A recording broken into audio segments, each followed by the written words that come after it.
இங்க ஒரு சின்ன பையன் சின்ன வயசுல இருந்தே அவங்க அப்பாவை பாக்குறான், ரொம்பவே பிஸியா இருக்காரு. இது மட்டும் இல்லாம போன் பேசிக்கிட்டே இருக்காரு.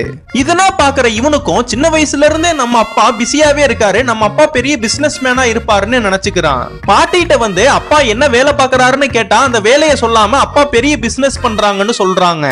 இந்த பையன் ஸ்கூலுக்கு போனா கூட ஸ்கூல்லயும் ஒழுங்கா படிக்காம பக்கத்துல இருக்கிற பையன் நீ ஏன்டா இப்படி இருக்குன்னு கேட்டா, எங்க அப்பா பிசினஸ்னா பண்றாரு, எங்க கிட்ட நிறைய பணம் இருக்கு, நான் ஏன் படிக்கணும்னு கார்ட்ஸ்னா விளையாடிட்டு இருக்கான். இவன் 9th ஸ்டாண்டர்ட் வரைக்கும் வந்துடுறான். ஆனா எழுதுற எல்லா எக்ஸாம்லயுமே ஃபெயில் ஆயிட்டே தான் இருக்கான். ஏன்டா சரியா படிக்க மாட்டியாடான்னு டீச்சர் கேட்டா, எங்க அப்பா பிசினஸ்னா பண்றாரு, எனக்கு நிறைய சொத்துனா சேர்த்து வச்சிருக்காரு, அவருக்கு அப்புறம் நான் தான் அந்த பிசினஸ பாத்துப்பேன்னு சொல்றான். இதெல்லாம் பாக்குற டீச்சரும் சரி நாசமா போன்னு விட்டுறாங்க. இவங்க அப்பா இவனை ஒரு நாள் கூட வெளியில கூட்டிட்டு போனது கிடையாது, அந்த அளவுக்கு பிசினஸ்ல ரொம்ப பிஸியா இருப்பாரு. இவனும் கொஞ்சம் வளர்ந்துடுறான். அவங்க அப்பா கிட்ட போய் இன்னமே உன் பிசினஸ் நானே பாத்துக்கிறேன்ப்பான்னு சொல்றான். நான் பண்ற பிசினஸ்னா நீனா பார்க்க கூடாதுன்னு சொல்லி அவங்க அப்பாவும் திட்டி அனுப்பிடுறாரு.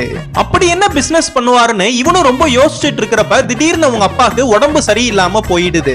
இதனால இவனும் அப்பாக்கு முடியாதனால இனிமே நம்ம தான் அந்த பிசினஸ் பாத்துக்கணும்னு அவங்க அப்பா வேலை பார்க்குற இடத்துக்கு அங்க போறான். இவன் கோட் ஷூட்னா போட்டு ரொம்ப ப்ராப்பரா கார்லனா போனா, இவங்க அப்பா பிசினஸ் பண்ற கம்பெனி ஒரு சின்ன சந்துக்குள்ளதான் இருக்கு. இவ்வளோண்டு சந்துக்குள்ள எப்படி அப்பா பிசினஸ் பண்ணுவாருன்னு யோசிக்கிறான். அங்க உள்ள போய் பார்த்ததுக்கு அப்புறம் தான் தெரியுது நம்ம அப்பா நிறைய கேர்ள்ஸ் வச்சு பிசினஸ் பண்ணிட்டு இருந்திருக்காருன்னு.